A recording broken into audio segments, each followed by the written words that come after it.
Hi everyone, welcome to my channel. நம்ம சேனலை first time பார்க்குறீங்கன்னா பிங்கி ரோஸ் கிரியேஷனுக்கு சப்ஸ்கிரைப் பண்ணிக்கோங்க. அப்படியே பக்கத்தில் இருக்கிற பெல் பட்டனை ப்ரெஸ் பண்ணிக்கோங்க. அப்பதான் நாங்கள் அடுத்தடுத்த போடுற வீடியோ உங்கள் நோட்டிஃபிகேஷனில் வரும். வீடியோவை ஸ்கிப் பண்ணாமல் பாருங்கள். வாங்க இப்போ நம்ம வீடியோக்குள்ளே போகலாம். நாம் இன்றைக்கி பார்க்க போகிறது என்னென்னா ஒரு ஸ்பெஷல் பிரியாணி. இது என்னென்னா தொன்னை பிரியாணி. இது வந்து கர்நாடகா ஸ்பெஷல். அது நான் இன்றைக்கி உங்களுக்கு பண்ணி காட்ட போகிறேன். அதுக்கு நான் வந்து 3/4 கிலோ சிக்கன் எடுத்திருக்கேன். எலும்பும் கறியுமா இருக்கணும், வெறும் கறியாக போடக்கூடாது. மட்டன் பிரியாணியாக இருந்தாலும் சரி, சிக்கனாக இருந்தாலும் சரி, எலும்பும் கறியுமா இருந்தால் தான் அந்த எலும்பில் இருக்கிறதெல்லாம் நமக்கு இறங்கி பிரியாணி வந்து ரொம்ப நல்லா டேஸ்ட்டாக கிடைக்கும். இப்போ நான் 3/4 கேஜி எடுத்திருக்கேன். இப்போ இதுக்கு வந்து மசாலா வந்து நம்ம ரெடி பண்ணணும். இதை வந்து பெசரி வைக்கிறதுக்கு இப்போ நம்ம வந்து மசாலா ரெடி பண்ணிக்குவோம். நம்ம இப்போ மசாலா ரெடி பண்ணுறதுக்கு முன்னாடி ரைஸ் எடுத்துக்குவோம். நான் இதில் வந்து 3 டம்ளர் ரைஸ் எடுத்துருக்கிறேன். ரைஸ் வந்து பிரியாணி ரைஸு நல்லா பொடிசாக இருக்கும். இந்த மாதிரி இந்த ரைஸு உங்களுக்கு பாஸ்மதி ரைஸ் வேணும்னா நீங்கள் போட்டுக்கோங்க. நான் இந்த ரைஸ் எடுத்துருக்கேன். இதை வந்து இப்போ நம்ம தண்ணி விட்டு கொஞ்ச நேரம் ஒரு 15-20 மினிட்ஸ் நம்ம வந்து ஊற வச்சுக்கணும். இப்போ நம்ம மசாலா ரெடி பண்ணலாம். இப்போ நம்ம வானலை போட்டு அடுப்பத்தை வச்சாச்சு. இப்போ வானல் சூடாகட்டும். இப்போ நம்ம சின்ன ஸ்பூனால் ஒரு 3 ஸ்பூன் வந்து நெய் விட்டுக்குவோம்.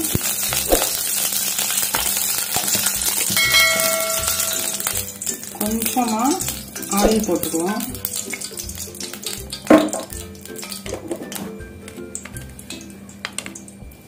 இதில் ஒரு 3 பட்டை போட்டுக்குவோம். ஆயில் சூடாயிடுச்சு. 3 பட்டை இதில் சேர்த்துக்குவோம். ஒரு 4 ஏலக்காய் இதில் போட்டுக்குவோம். ஒரு பிரிஞ்சி இலை இதில் சேர்த்துக்கலாம். கொஞ்சம் போல் கிராம்பு, கொஞ்சம் அன்னாசி பூ இதில் போட்டுக்கலாம். கொஞ்சம் இது வந்து கல்பாசின்னு சொல்லுவாங்க, கடையில் கேட்டிங்கன்னா கொடுப்பாங்க. கல்பாசி இதில் போட்டுக்கலாம். இது ஜாதி பத்திரி. இதுவும் தெரியலனாக்கா மளிகை கடையில் கேட்டால் கொடுப்பாங்க. இதில் வந்து பிரியாணிக்கு ஃப்ளேவர் வரக்கூடியது. இது கொஞ்சம் போட்டுக்குவோம். கொஞ்சம் மிளகு போட்டுக்கலாம். கொஞ்சோண்டு ஜீரகம் இதில் போட்டுக்குவோம். கொஞ்சோண்டு ஒரு முந்திரி பருப்பு இதில் சேர்த்துக்கலாம்.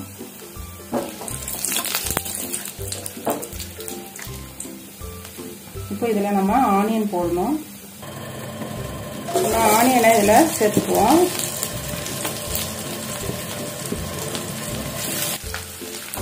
நம்ம இப்போ இந்த ஆனியனை நல்லா வதக்கணும். ஆனியன் வந்து பெரிய ஆனியனாக ஒரு 2 ஆனியன் எடுத்துக்கோங்க. சின்னதாக இருந்தால் ஒரு 4 ஆனியன் எடுத்துக்கோங்க. ஏன்னா இது கொஞ்சம் ஆனியன் வேணும் நிறையா, அதுக்காக இது கொஞ்சம் நல்லா வதக்குவோம்.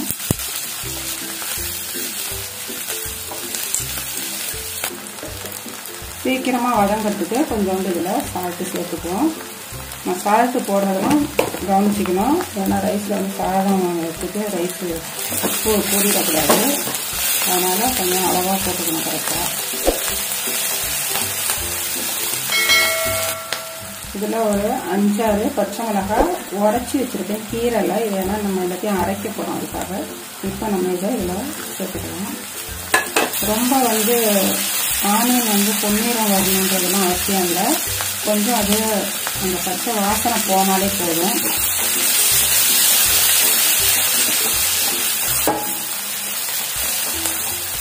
பச்சை மிளகாய் வந்து கொஞ்சம் கலர் நல்லா மாறிடுச்சு.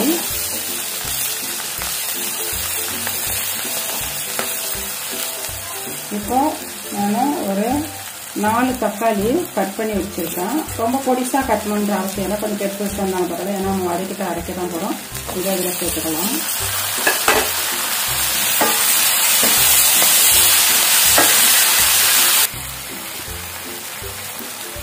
நான் இப்போ கொஞ்சம்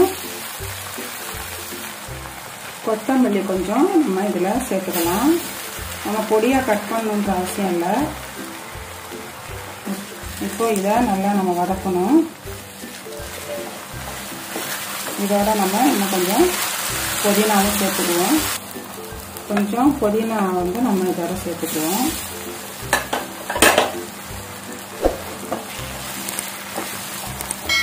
புதினா வந்து பிஞ்சு காம்பு இருக்கு இல்லையா, அது வரைக்குமே நம்ம போட்டுக்கலாம். இலையை மட்டும்தான் கிள்ளி போடணுன்றது இல்லை. நம்ம முத்தின காம்பாக இருக்கிறத கூட நம்ம வந்து தூக்கி போடாத அதை நம்ம வந்து ஒரு கவரில் போட்டு வச்சுக்கிட்டோம்னா நம்ம நெக்ஸ்ட் டைம் வந்து நம்ம டீ போடும்போது நம்ம வந்து அதை வந்து அந்த காம்பை நம்ம வந்து டீயில் போட்டு நல்லா கொதிக்க வச்சோம்னா நல்ல ஃப்ளேவர் வரும். அது வந்து பித்தத்துக்கு எல்லாத்துக்கும் ரொம்ப நல்லது. நம்ம புதினா வந்து தூக்கி போட வேண்டியதில்லை. இப்போ நல்லா இது வதங்கிருச்சு.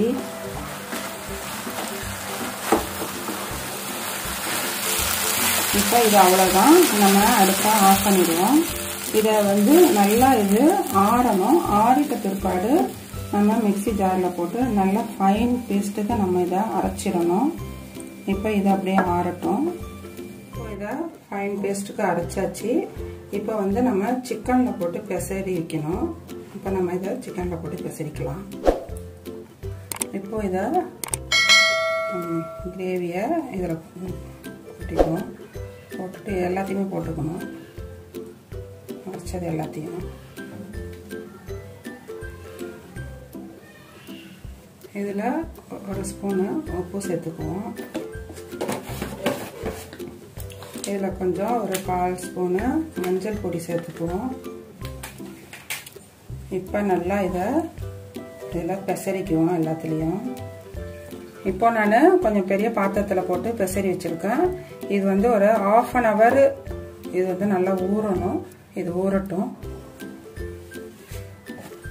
இப்போ நம்ம ரைஸ் வந்து குக்கரில் தான் பண்ண போகிறோம். நான் இதில் ஒரு 3 ஸ்பூன் வந்து நெய் விட்டுக்கிறேன். நம்ம ஆல்ரெடி அதில் நெய்யெலாம் போட்டு வதக்கி அரைச்சிருக்கோம். அதனால் ரொம்ப போட வேணாம், கம்மியாக போட்டுருக்கேன். நான் எடுத்துருக்கிறது 3 டம்ளர் தான் ரைஸு. நெய் சூடாயிடுச்சு.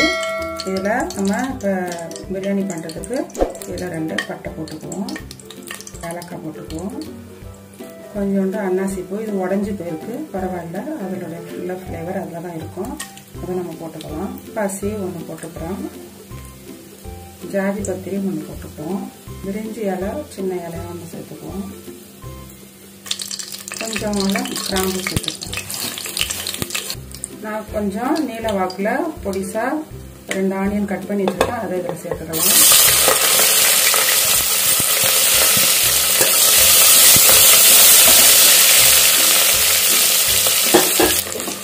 நல்லா செவந்துருச்சு.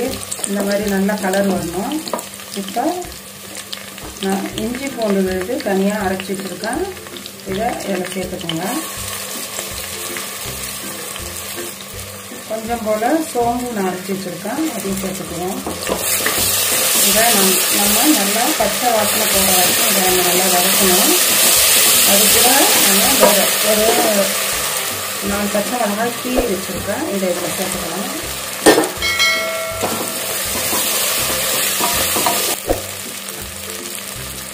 நல்லா ஸ்மெல்லு போயிடுச்சு, பச்சை ஸ்மெல் போயிட்டு நல்லா வதங்கிடுச்சு. இப்போ இந்த ஸ்டேஜில் நான் 3 தக்காளி கட் பண்ணி வச்சுருக்கேன். இதை இதில் போட்டுக்கலாம்.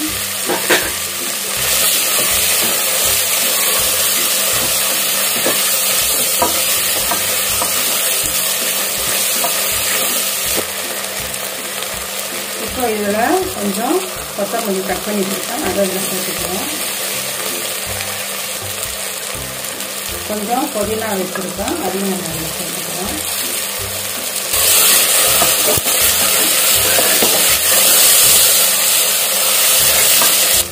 இப்போ இது நல்லா வதங்கிடுச்சு, அவ்வளோதான். இப்போ நம்ம 1/2 அன் ஹவர் ஆகிடுச்சு பெசரி வச்ச சிக்கனை இதில் நம்ம சேர்த்துக்கணும்.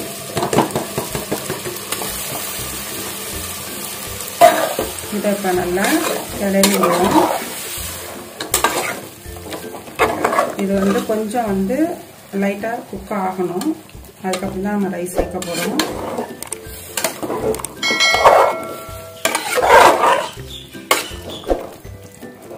நம்ம இந்த பெசரி வச்சுருந்தோம் இல்லையா, அதில் கொஞ்சம் லைட்டாக தண்ணி சேர்த்து இதை ஊற்றிக்கலாம். ஒரு 1/2 டம்ளரு, ஒரு 1/2 கிளாஸ் தண்ணி அதில் கலந்து இதில் நம்ம சேர்த்துக்குவோம்.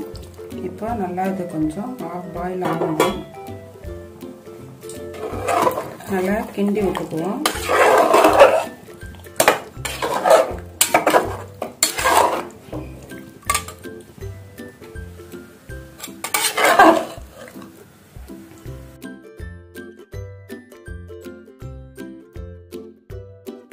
இதில் கொஞ்சம் ஒரு ஸ்பூனு மிளகாய் பொடி சேர்த்துக்கலாம்.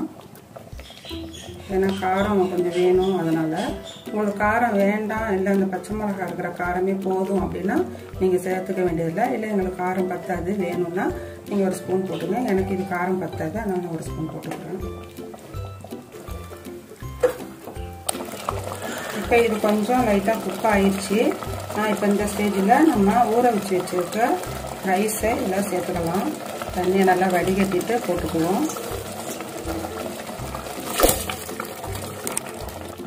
இப்போ ரைஸ் இதெல்லாம் சேர்த்தாச்சு. நம்ம இப்போ கிண்டி விட்டுருக்கோங்க. இப்போ வந்து நான் 3 டம்ளர் போட்டிருக்கேன் ரைஸு. இப்போ நான் ஆல்ரெடி இதில் ஒரு 1/2 டம்ளர் தண்ணி போட்டிருக்கேன். அது இல்லாமல் மசாலா அரைச்சால அதெல்லாம் ஒரு 1/2 டம்ளர் இருக்கும். இப்போ அதில் 1 டம்ளருக்கு ஈக்குவல் இருக்குது. நான் 2 டம்ளருக்கு உள்ளதுக்கு எக்ஸ்ட்ராவாக நான் வந்து இதில் 5 டம்ளர் தண்ணி எடுத்திருக்கேன். இதை வந்து அந்த அரைச்சதெல்லாம் வாஷ் பண்ணி வச்சுருக்கேன். இதை நம்ம இந்த தண்ணி இதில் சேர்த்துக்கலாம். இப்போ நம்ம இதுக்கு தேவையான உப்பு வந்து நம்ம ஆட் பண்ணிப்போம். நல்லா கிண்டி விட்டுக்கணும். மசாலா ரைஸில் கட்டுற மாதிரி. இப்போ இதில் நம்ம உப்பு இன்னும் போடலை. உப்பு வந்து ஆல்ரெடி நம்ம வந்து 1 ஸ்பூன் போட்டிருக்கோம். சிக்கன் பெசறதுக்கு 1 ஸ்பூன் போட்டிருக்கோம். அப்புறம் வதக்கும் போது ஒரு 1/2 ஸ்பூன் போட்டிருக்கோம். நான் இப்போ இதில் ஒரு 1 ஸ்பூன் மட்டும் இதில் சேர்த்துக்கிறேன். அவ்வளோதான். நீங்கள் உப்பு இடையில போட்டிங்கன்னா அதை கால்குலேஷன் வச்சுக்கோங்க. ஏன்னா சாப்பாடு ரொம்ப உப்பு வச்சிடும். இப்போ இதை நல்லா கிண்டி பார்த்துட்டு நீங்கள் வாயில் வச்சு பாருங்கள். உங்களுக்கு ஒரு கல் உப்பு கூடன்னு சொல்லுவாங்க இல்லையா, அந்த ஸ்டேஜ் இருந்துச்சுன்னா ரைஸுக்கு ரொம்ப கரெக்டாக இருக்கும். இப்போ நம்ம இது நல்லா கொதி வரணும். கொதி வந்தோடனே நம்ம அப்புறமா தம்மில் போட்டுக்கலாம். நான் இப்போ இதில் 1 ஸ்பூன் லெமன் போட்டுக்கிறேன். 1 ஸ்பூன் போட்டுக்கிறேன். அப்படி லெமன் இல்லைன்னா நீங்கள் வினிகர் கூட போட்டுக்கலாம். அப்படி இல்லைன்னா நீங்கள் இது சிக்கன் பெசரும் போதே உங்களுக்கு கொஞ்சோண்டு தயிர் இருந்தால் நீங்கள் ஆட் பண்ணிக்கிங்க. அதோட போட்டு பெசடி வைக்கலாம். நான் இப்போ இதில் 1 ஸ்பூனு லெமன் சேர்த்துக்கிறேன். இப்போ இது கொதி வரட்டும். ஒரு லிட்டு போட்டு நம்ம இதை மூடிடலாம். அதுக்கப்புறம் நம்ம இதை தம்மில் நல்லா கொதிச்சிட்ருக்கு. இப்போ பாருங்கள் நல்லா கொதிக்குது. இப்போ நம்ம இதை நல்லா கிண்டிடுவோம். நல்லா கிண்டி விட்டுட்டு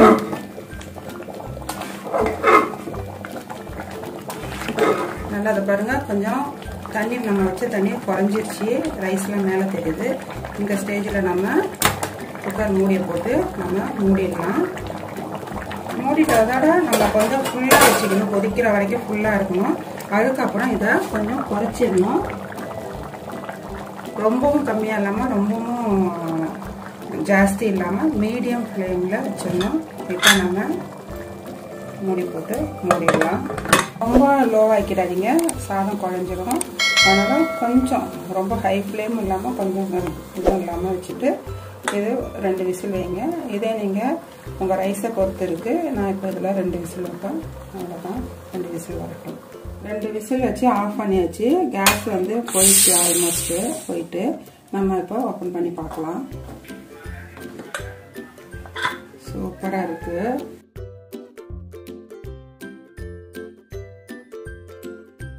இப்போ இந்த மசாலாலாம் இருக்குது. நம்ம இப்போ இதை நல்லா கிண்டி விடுவோம். பாருங்க நல்லா வந்திருக்கு. நல்லா பொல பொலன்னு இருக்குது. இப்போ சுவையான தொன்னை பிரியாணி ரெடி ஆயிடுச்சு. இப்போ நம்ம இதை சர்வ் பண்ணுவோம்.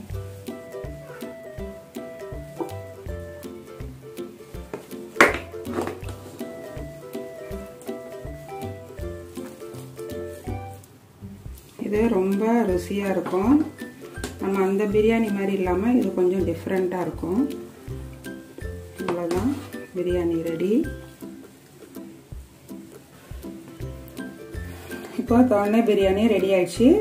இது ரொம்ப நல்லாயிருக்கும். நீங்களும் இதே மாதிரி செஞ்சு சாப்பிட்டு பாருங்கள். எனக்கு கமெண்ட் கொடுங்க. என்னோட வீடியோ பிடிச்சிருந்துச்சுன்னா லைக் பண்ணுங்கள், ஷேர் பண்ணுங்கள், சப்ஸ்கிரைப் பண்ணுங்கள். சப்ஸ்கிரைப் பண்ணிவிட்டு பக்கத்தில் இருக்கிற பெல் பட்டனை ப்ரெஸ் பண்ணுங்கள். அப்போ தான் நாங்கள் அடுத்தடுத்த போகிற வீடியோ உங்கள் நோட்டிஃபிகேஷனில் வரும். நீங்கள் இன்னும் எங்களோட சேனலை சப்ஸ்கிரைப் பண்ணாமல் பார்த்துக்கிட்டு இருந்தீங்கன்னா சப்ஸ்கிரைப் பண்ணிக்கோங்க. உங்கள் ஃப்ரெண்ட்ஸுங்களுக்கும் நீங்கள் பார்த்ததை உங்கள் ஃப்ரெண்ட்ஸுங்களுக்கும் ஷேர் பண்ணுங்கள். தேங்க்ஸ் ஃபார் வாட்சிங்.